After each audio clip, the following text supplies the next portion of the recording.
couple things from some of our core groups this past week is, Jeff, I'm still struggling to find leads and people to talk to. I'm having a hard time finding new listing inventory, and I'm working with people who are just sitting and waiting. They're not sure what to do, so they're going to stand around and wait to see what happens with the market.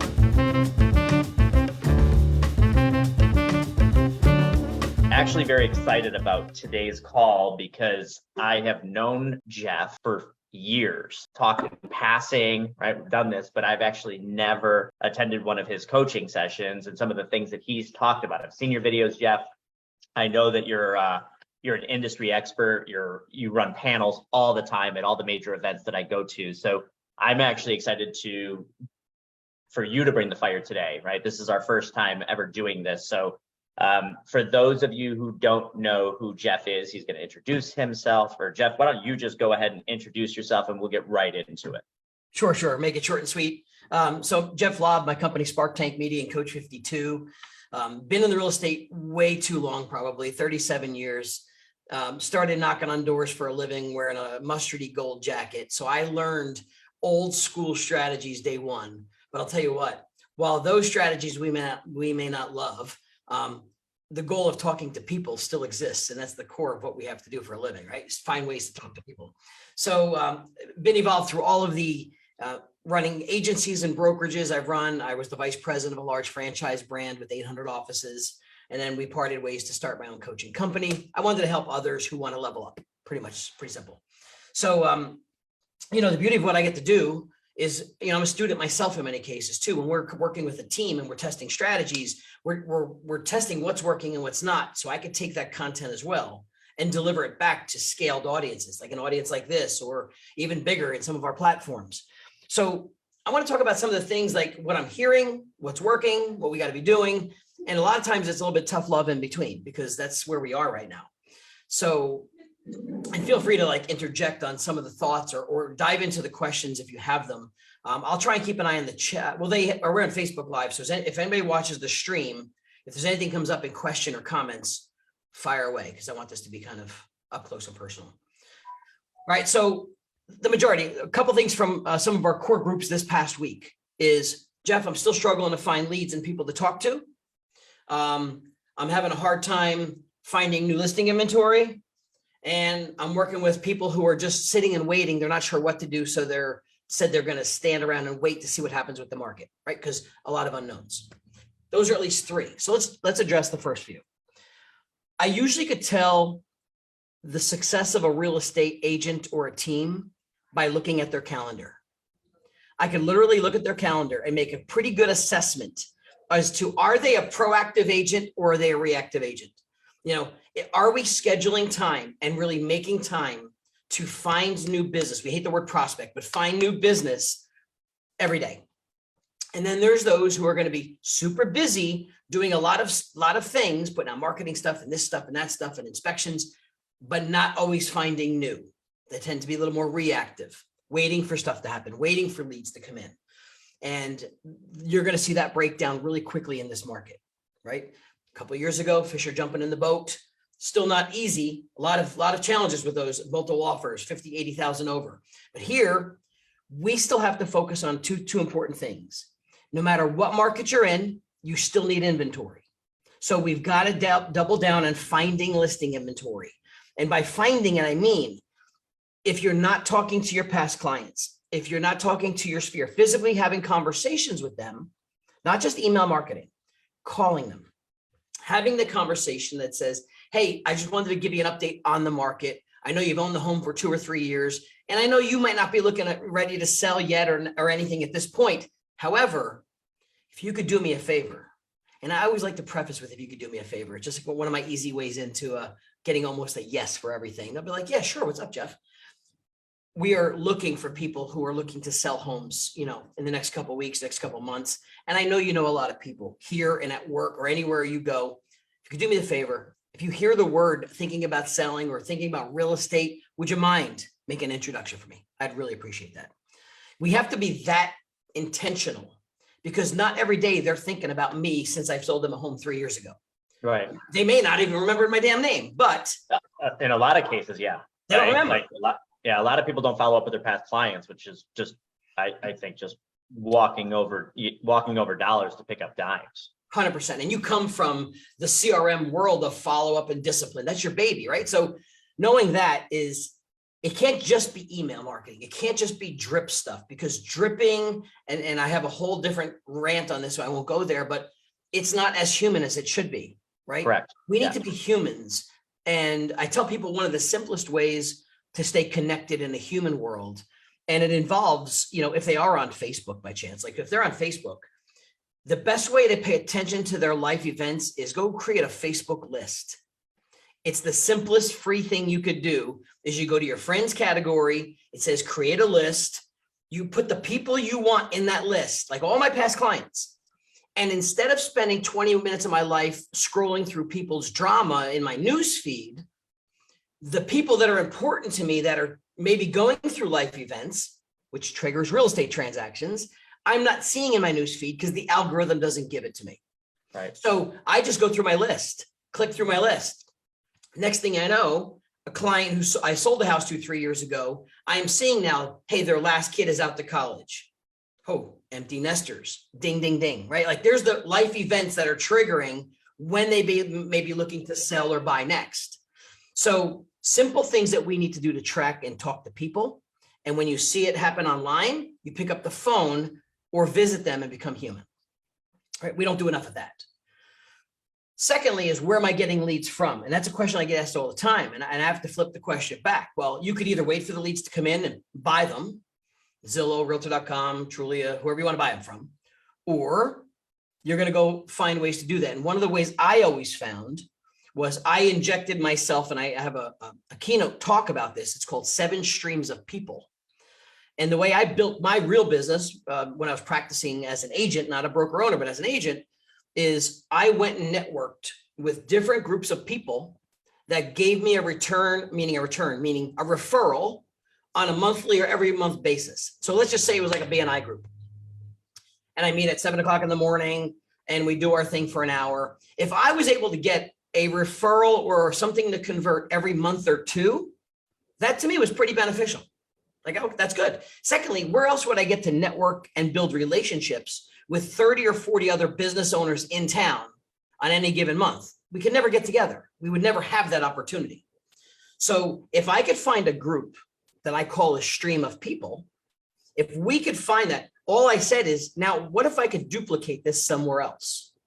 So if I found a group of people, let's say at the elementary school in my hometown or the high school, how do I get involved there to meet the teachers, the parents, the education committee?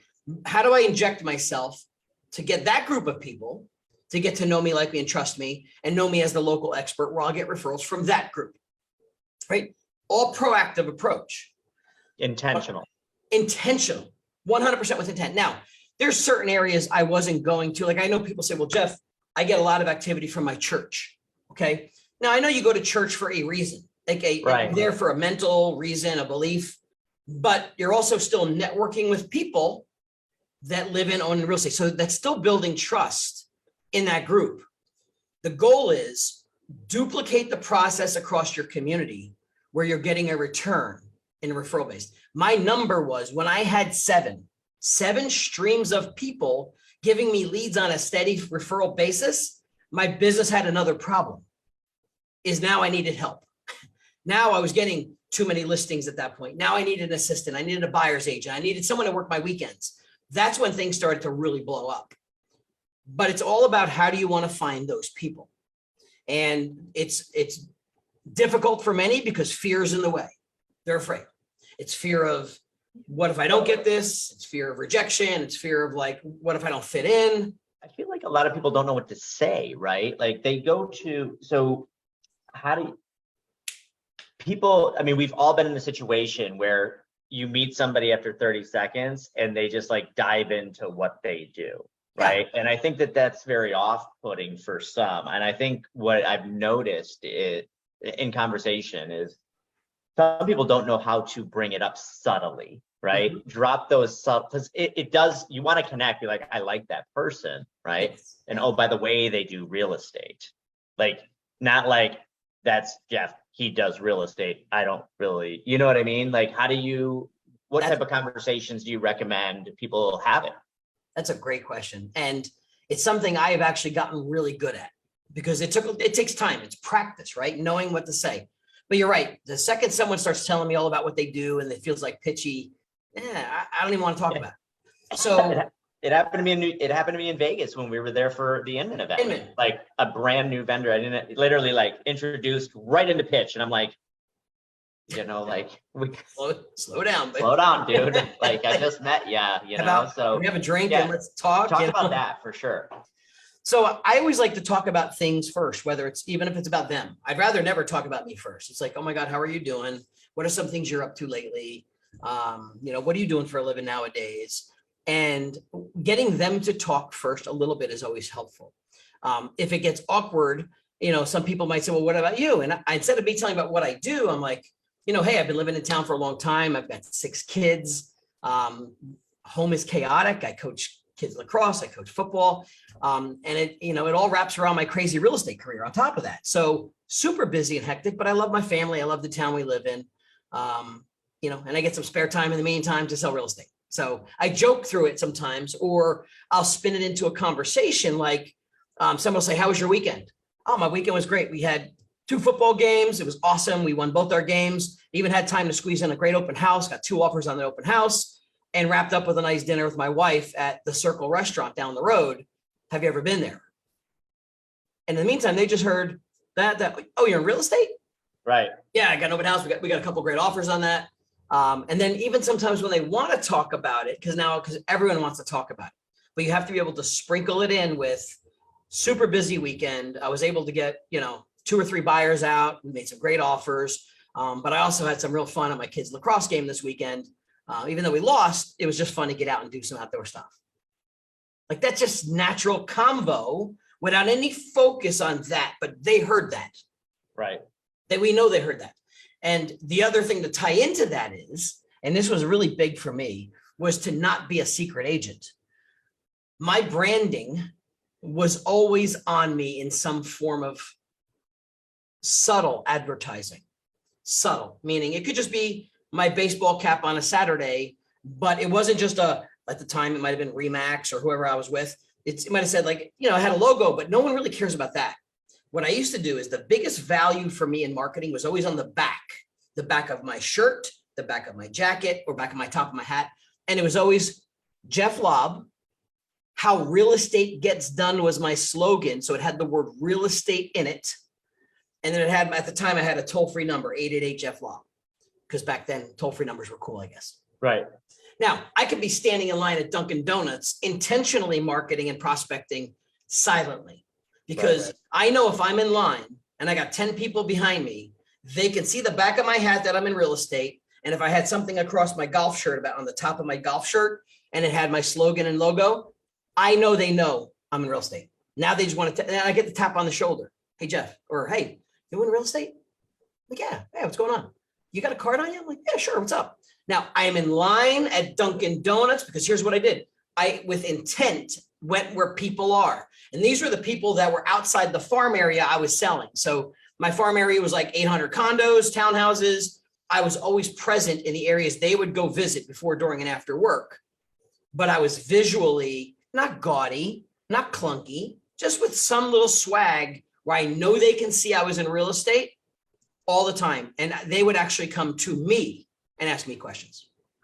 So as the market changes, right? Like what I've been noticing is people actually talking more about the economic change in general. I was at a birthday party this weekend and a couple people were just talking about like recession, right?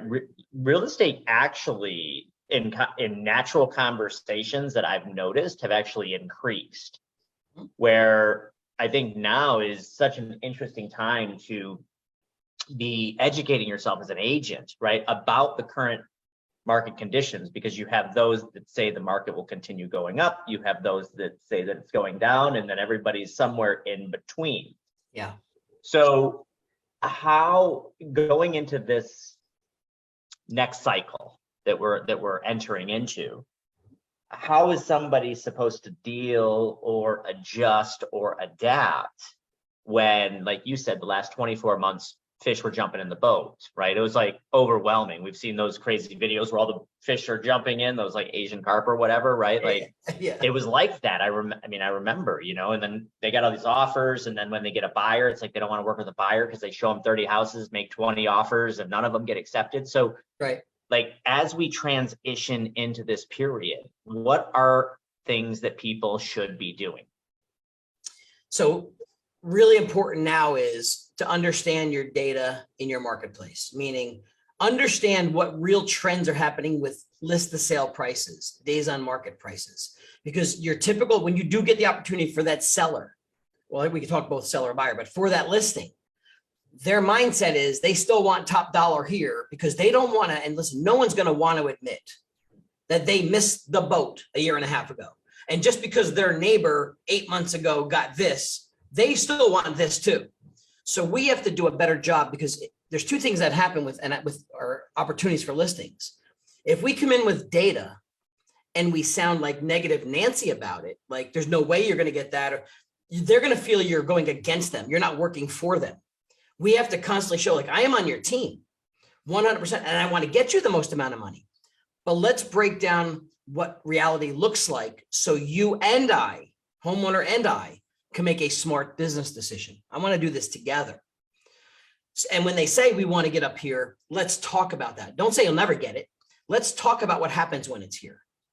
When we've got 3 homes right now that are at $30,000 less, here's what's going to happen. We're going to get your home on the market, and either we're going to get no showings, very few showings, and now it's going to look like something's wrong. Like we're going back to those days.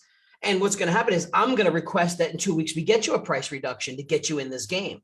So the whole, let's try this for 2 weeks, some people are getting sucked into, but they're getting sucked into without some agreement that says in 2 weeks, we will do this now. And yeah. So you're helping adjust their mindset of, or I guess you should say reconditioning their mind of where it was, right? Both on the sell side and the buy side, because as rates go up, right, the person that was interested in buying a 750,000 are no longer in the 750 range. So we need to recondition them to say, listen, right now, that's really not the situation. Rates have changed, right? You fall into that 500 price category. Yeah. So, you really have to recondition their mind and expectations, because, you know, you've had 24, 36 months of it's very hard to buy, right? But when you do, you can buy a lot for a little. And the sellers were like, well, you know, I'm going to just make a killing here. yes, but what you say and how you say it will make all the difference in the world. Right.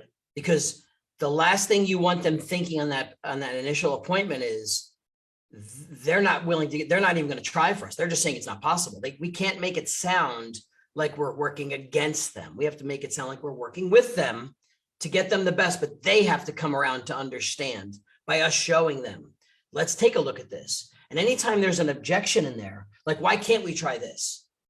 Instead of saying, no, we won't get it, we have to say, you know what? Let's take a look at that scenario. Let's look at it. And together, you guys, we as agents now have to do a good job looking at the data of showing them why respectfully, this is very unlikely. Does that make sense? And getting the, you know, that kind of does make sense. We got to get them to buy into that makes sense. And if we don't get them there, they're going to fish. Ooh, there was my microphone. They're going to fish, and we're going to get stuck in some trouble of now trying to get price reductions when they don't want to. And, Right. And if activity doesn't happen, whose fault is that going to be? Mm-hmm. Agent's fault. So it's properly setting the right expectations, getting them to truly understand, not just here's how it is, and getting their buy-in on understanding. And it's going to take a little work, but you got to have your numbers and know the right reasons to say those things. Yeah, and I think equip your agent or equip your clients too, right? Especially in the listing side. Again, going back, I mean, you can pretty much get a listing, put it on the market, and have 337 offers, and you don't have to do a lot. Right. Now, you actually do have to market that property. So setting the expectations properly is key. Yep. And then going an inch or a foot above what everybody else would do from a marketing standpoint. That's right. So Next is differentiation. yeah, so like looking at an American average price point, I think is like 375, right? So somebody wants 380, be like, or they wanted 400, you got them down to the 380, right? So they're 5 above, and say, listen, I think we can work with this, but I am going to go triple hard on your property. So I am getting really good photography done. Box Brownie's going to do the upgrades and the enhancements. We're going to run some geo-targeted ads on Facebook. I'm going to send out flyers. I'm gonna, right?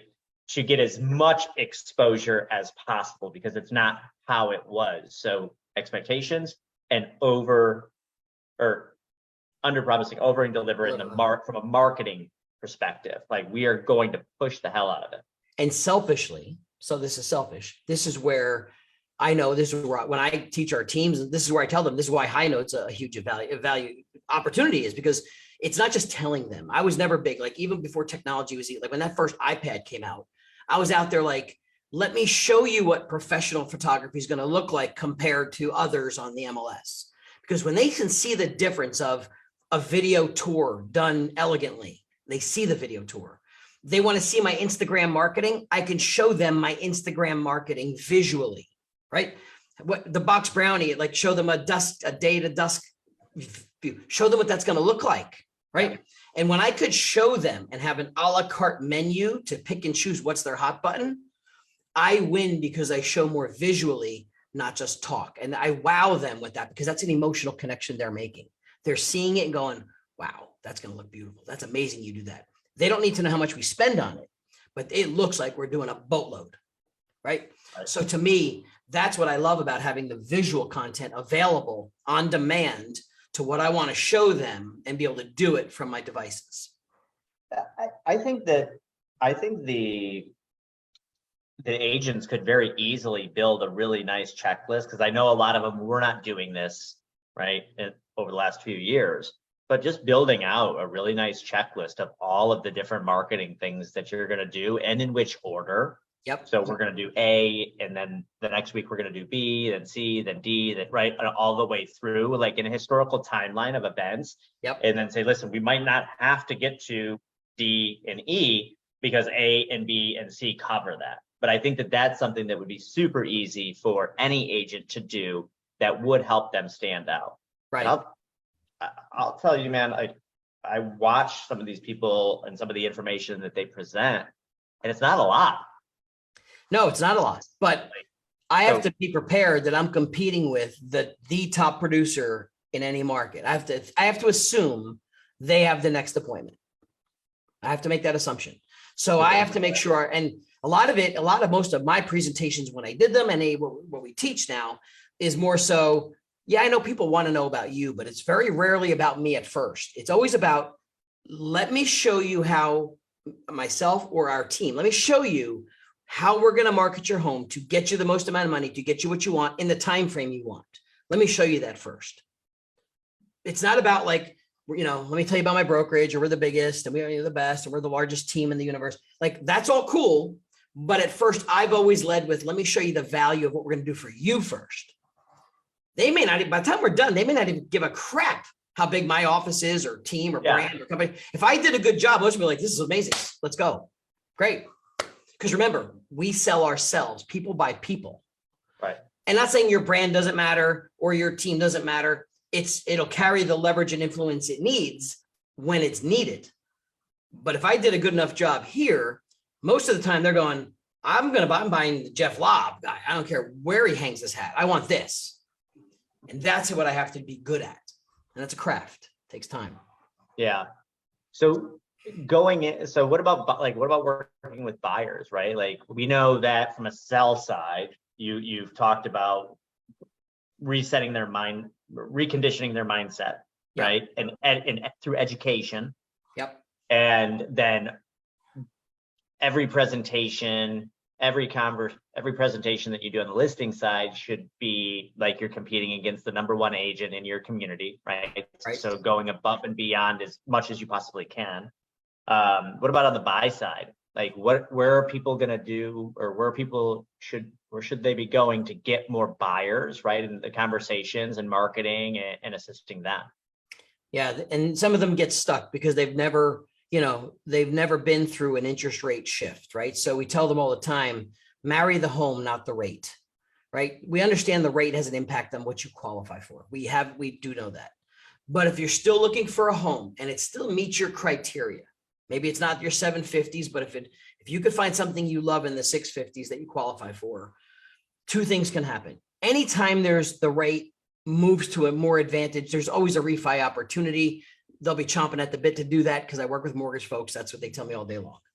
So you'll always have that advantage. The goal is find the home that still maximizes what you want to do and accomplish as a family, and focus on just that. Don't let the rate get in your way other than for qualifying purposes, because the rates will go up and they will go down. And when they go down, you could benefit from the downside of that. When they go up, if you're locked in, great, doesn't matter. You're definitely going to be mad if they go up higher and you didn't buy a house. So I get it's a waiting game. The hardest part is when people freeze and do nothing. So we've got to get their mindset saying, what is it your biggest concern is? Help me. And when I say we're just going to wait and see, help me understand, what are you waiting and see for? What are you looking to move that would make you more comfortable to go out and purchase a home?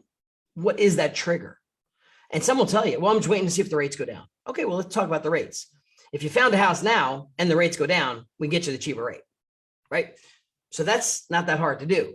So is there a home you found or like in the category you're in now with the rate? And get them talking, right? Because they don't know. They have not gone through it. They'll say, well, what if the rates go up? What happens then? Well, then I guess I can't buy into that. Okay, so what's the motivation of you buying a house? What is the need? Now, that's the most important part anyway, is what is their motivation?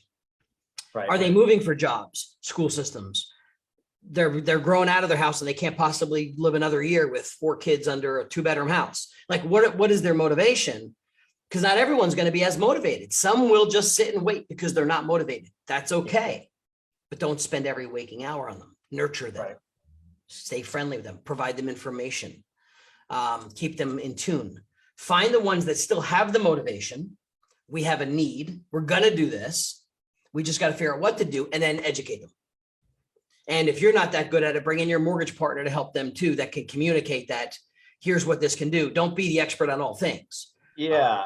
I mean, you could just I would say get an interest rate report from your mortgage person of historical rates over the last 25 with a little face. We are here, right? Yeah. Because you will see, even though rates were lower on that historical chart, they're still pretty darn low. Heaven forbid you don't qualify for the $897,000 house anymore. You're at the 720 mark, but I mean, I get it, I do, but at the end of the day, like that one visual that's being shared in all these different Facebook groups right now, I think is absolutely perfect. Yep. It gives perspective because they don't have it. It's, they're watching the news, they hear something from somebody at the office, they didn't know what they were talking about, and they take it as this is how it is, as valid truth. Yeah, the news doesn't help things. No, it doesn't at all. It doesn't help at all. It puts people into a frozen mode. And people make money in markets that go up and down. Where you don't make money is when it stops, when no one does anything. Right. So we've got to help them understand what the real issue is and what they're waiting for. If they just say, well, I'm just waiting to see what rates do. Okay, well, where do you think it needs to be for you to now say it's go time? Sometimes they just have a wrong perspective of everything. And you need a conversation about it. Yeah, like right now, I mean, with interest rates, right, in that situation with the buyer, you could very easily say like, well, interest rates were lower and you could buy more house. But the problem was people were overpaying. Couldn't find the house. And there was no inventory. So I get that you wanted to go back, but it was highly competitive. There wasn't a ton of inventory. Right now, inventory is on the rise. So you actually have a much bigger variety and selection of homes that you actually might be able to get for a quote unquote deal. And a deal could be asking price. Asking price, yeah. Because like 8 months ago, it was like, oh no, if it's not $100,000 over asking with no contingencies, appraisal label, and you got to throw your cat in, the deal's not happening. Right. Those times have changed. Yep. Yeah. And you might actually get a deal where you could still get an inspection done, not have to waive an appraisal. Like that's now back to almost a little bit more normal, but that's considered where they're more protected. They have more choice. And you're right. You have to say, listen, if we went back, you looked at 100 homes, you made 20 offers, you got none of them. Is that the market you want to be in, paying this much more over an asking price? Or would you rather now be in a market where a little more inventory, maybe a little less home, but you could at least be at relevant pricing with appraisals and with inspections? I'm just shocked that so many people, and I just know there's going to be repercussions somewhere, just waiving all these appraisals. I mean, not appraisals, appraisals, but home inspections. Waiving. Most definitely. I couldn't do it. I could not do it. Myself, I've made a lot of, look, I've been in real estate a long time, but I've made a lot of mistakes in real estate. I promise. But there's one thing, there's certain things that I don't think I could ever convince myself to do, no matter how much I love the house, because I've made those mistakes. So we're now getting them to an opportunity where they can get the advantages of the things that protect the buyer, that should protect the buyer. And that's why they're put there for due diligence. We can get that again. So those are really pros to share with them. Not that it'll always happen, but we have at least a good shot at getting a real appraisal done. It might hold, and also a true home inspection where we might have a conversation about. Right. So good stuff, right? Yeah, for sure. Like just having those conversations and that ammunition is awesome, right? Like how to go about it, having the right conversations in the dialogue. And I mean, like you said, we got to start having more conversations. Real estate is it's a contact sport. It is. You got to reach out to people. You got to find, we can't sit in our office. I used to joke all the time, I know this whole COVID thing came through, but I'd watch so many people before COVID, like get Dunkin', by me, Dunkin' Donuts is the magic spot for me, right? That's where I did a lot of prospecting. But I would watch so many people hit the drive-through, and there's 30 people standing in line inside the building. And I'm like, you're in such a hurry to hit the drive-through to go to your office where no people exist, but 30 people that are potentially in your market are standing there in line that you could be having conversations with, but you're hitting the drive-through to go to your office. Right. That's the easy way out. Get out of your car, stand in line, have conversations with people because they're from the community you're selling real estate in. And we just don't, because there's either fear, I don't know what to say, I don't know, do I bump into somebody? How do I nudge them? How do I start a conversation? All fear related. It's all fear. So we have to start to learn to do more of that. And then secondly, the opportunity to use data, maybe I'll finish up on this little tip, is one thing I love to do is I love to use now my mobile device as like a really good lead capture opportunity, because whether you've ever door knocked for a living or handed out business cards, you give somebody a business card or a door knock flyer, what do they do with it? Goes on the table, goes in the garbage. What did I get from them? Nothing. I got nothing unless they had a card on them or something. So here's what I do now is I'll tell people, get some good data, like whether it's go to RPR and get a market activity report, right? Or wherever you can get a good, sexy market activity report done in like a PDF. It spits it out in like 5 minutes. It's branded, it's a link, it's easy to put in your phone notes. And I would have with me at all times the most current one for the month. And now I run into you at the Dunkin' Donuts, wherever we're talking. And hey, you're in real estate. Yeah, real estate's great. Super busy. The market's changing. Whatever the chit chat is. But I could still give you my card. I know it's going to end up in the garbage at some point or somewhere or on your desk. How do I get information from you? So now my approach is, hey, you know what? It's even better. We just did this local market report that shows you not only all the homes that sold, but how much they sold for and how it'll even have an impact on the equity of your own home. I'd be happy to share a copy of it. You want a copy of it? And they'd be like, yeah, sure, send it to me. I'd be like, great. You want me to email it or text it to you? Yeah, that's a great way. I talked to somebody about doing something similar with HighNote, right? Current market condition climate. Yes. Put packet, video, 100%. Right? Take the link. And what I always do for myself is when I want something that I need to get quick access to, I text it to myself or send myself a Facebook message because like it's from me, Yep. So that you can just go in. So if you equipped yourself with one of those, text it to yourself. So when somebody does want it, you literally hold your thumb down, it says copy, pop their number in and text it off. I say text because Sure. text has a 97% open rate. Yep. You can shoot those people text. You can do so much more with a phone number than you can an email these days. Like text it to them. So 100%. now let's put it on steroids. So you take that, let's say market activity report, drop it into your HighNote. Then you take, like, maybe you have a find your home value website page where they can click that, drop that into your HighNote. Then you could drop in something a little bit about you and your team anyway, or some marketing you do. Doesn't matter. The stuff they want is at the top. Drop that link. But the goal is the words you say. It's not like I got a report on the area. What you say and how you say it. I said it a few ways. We just created this custom report for this area that not only shows you what homes sold, what do most people want to know, but what they sold for, how much they sold for. And the last one is, and how much equity, how much impact it may have on the equity of your own home. When you say that, like, oh, can it have impact on my equity? Yeah, every home that sells creates a different valuation in the marketplace, can impact your equity. Do you want a copy of it? Yeah, because if it impacts me, I heard impact on my equity, I get to see what all my neighbors' homes sold for. I want to see the numbers. That's all the stuff they want, which is the reason they would normally click on a website to give you an email.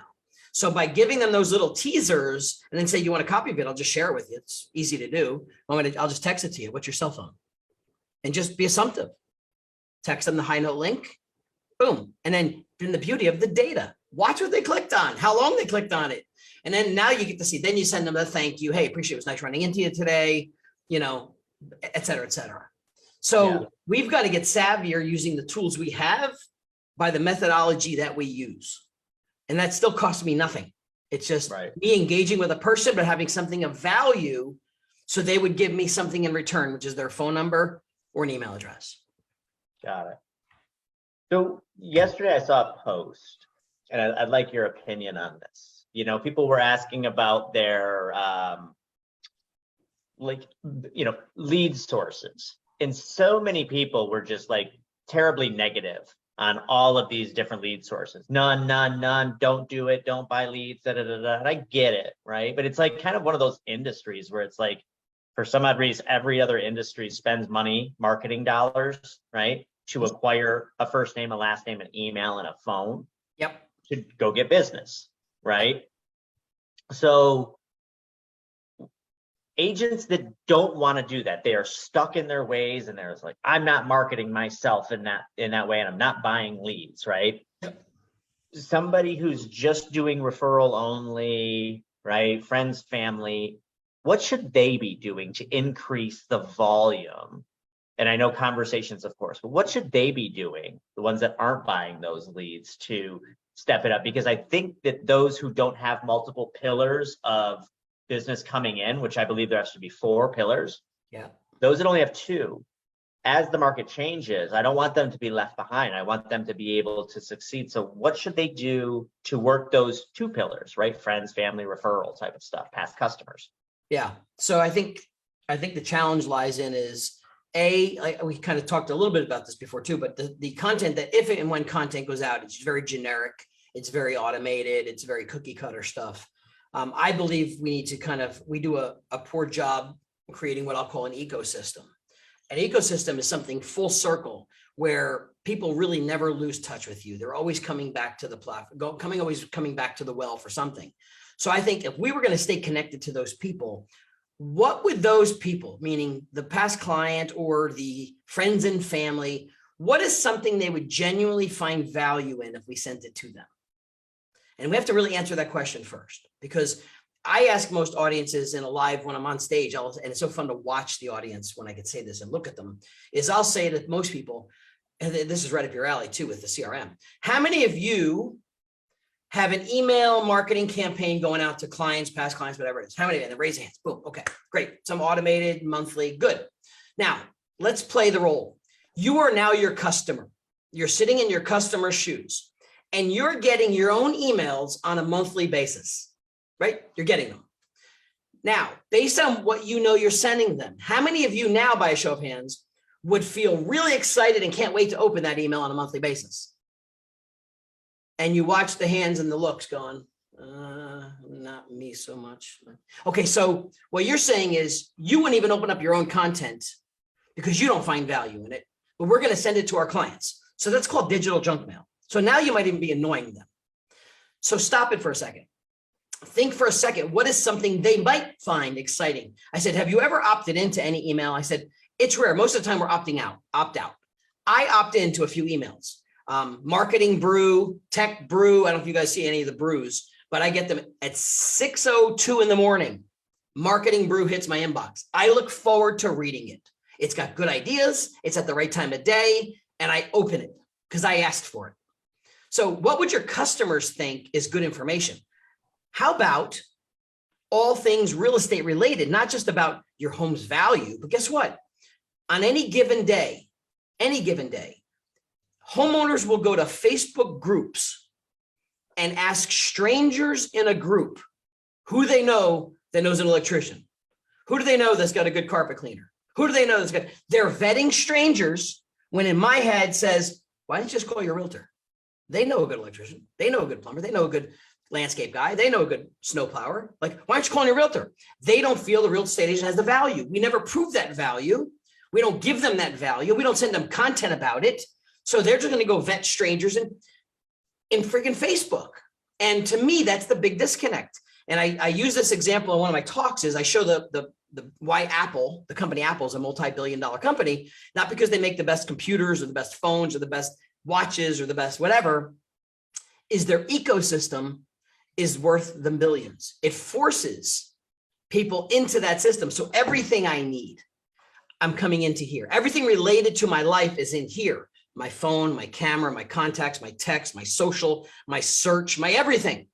Imagine people right now think of real estate agents as buy, sell, lease. And if we're not doing that, I don't need you. Right. So why aren't we sending them content that might be helpful about, hey, here's a couple ways you might save some money this year on your electric bill. Here's 2 options that came across my plate. Or, hey, if you're looking for some new landscapers, I work with 2 or 3 of them that are awesome. You might want to give them a shot.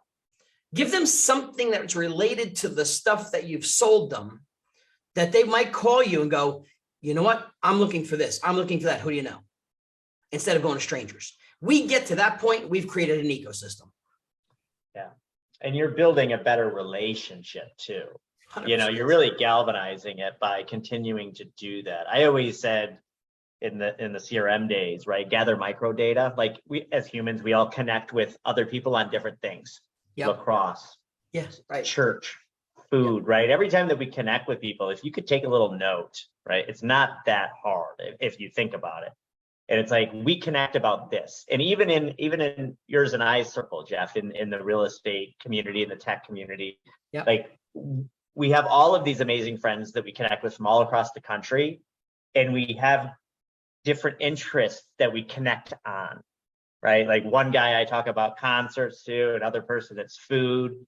Yep. Right. And I could see that being helpful too, right? Like everybody who you know who really likes, you know, going out to restaurants and you have those conversations and you check out that new spot that just opened. I know that Kelly, my fiance, she's an agent. Yeah. She just posted about it and there was like 35 comments. 100%. Because you're not just selling a home, you're selling community, you're selling the surroundings, you're selling the lifestyle, you're selling everything. So why not share that stuff with your clients? And the best way to get them to engage is, hey, is like, these were my favorite restaurants, 2 restaurants. What are yours? And they would love to share, like, oh, I love this one because I went there. Like, you got to send stuff that's relevant to their lives and their life events and the lifestyle they live. Yeah. That will make all the difference in the world. So, okay, we got a few more minutes to wrap up here. First of all, what do you think that the 3 takeaways from this little call have been for our audience? The best 3 things that you recommend everybody just go out and do? Well, I think the best 3 things are, let's start from the listing side of things, is the focus on activities on a daily activity list of what are you doing to find those new people? What are you doing to find new business? There's never enough time in people's calendars to find new business. It's always busy work. So that'd be the first thing, a commitment of discipline with consistency to find new business. Knowing what to say and how to say it is also another critical, let's call it art, that needs to get worked on. And that also comes with knowing your data and setting the right expectations with your buyers and sellers, right? That's 2. Marketing yourself with intent and not being a secret agent. We need to double down way more on being more visible in the industry as a real estate professional, not just with what we're wearing on clothing, but signage, billboards, I don't care if it's car wraps. We've got to get out there more to create more conversations and not just be the person walking through Target that no one knows, who you are. So we've got to get way more focused on visual marketing to make that happen. And I think then last, it comes down to some of the stuff we were just talking about is your outreach to your clients to get their attention instead of annoying them with stuff that's just junk mail, is creating content that is personalized, community driven, stuff about their area, and something that would actually consider enjoying to open versus digital junk mail. Yep. That one, I 1,000% agree. Like, don't send stuff, just send it. Like, you're not doing your job. I pay a company, they do it for me. It's all good. Yeah. I do it. Yeah. And then you're selling houses in Boston, but meanwhile, they're getting stuff about Toronto. Like, or, time to, clean your gutters and like, I don't have gutters, like, or whatever, some nonsense. 100%. Yeah. Yeah, exactly. I love the gutter one, right? Like I've been cleaning my own gutters for years and I don't.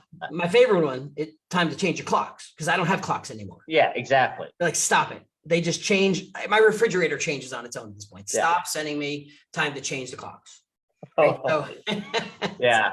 Awesome. So real quick, Jeff, tell everybody how, for anybody, like we do this at HighNote once every 2 weeks, we just try to bring value, right? Yeah. We try to have conversations, spark different ideas and curiosity and conversational pieces. Yeah. If people want to connect with you, where should they go? And like, how do people connect with you? So pretty easy on social, Instagram and Facebook. I'm just at Jeff Lobb. So hit me up on Instagram is probably the best place for social. Jeff at jlob.com and hit me up on Coach 52, our website, coach52.com. Where we do our coaching and teaching. So awesome. I really appreciate your time, man. Thank you. I had a great time with you today. This is the first time. So thanks for dropping all that knowledge. I know that you do this on a daily basis and you work and try to bring value to agents, and we appreciate you. So thank you so much. And thank you for everybody that's joined us on this call today. We really appreciate you as well. And if you have any feedback, questions, whatever, put some comments in the Facebook page, and Jeff, myself, Mark, we would love to answer or get a conversation going. So thank you guys. Have a great day.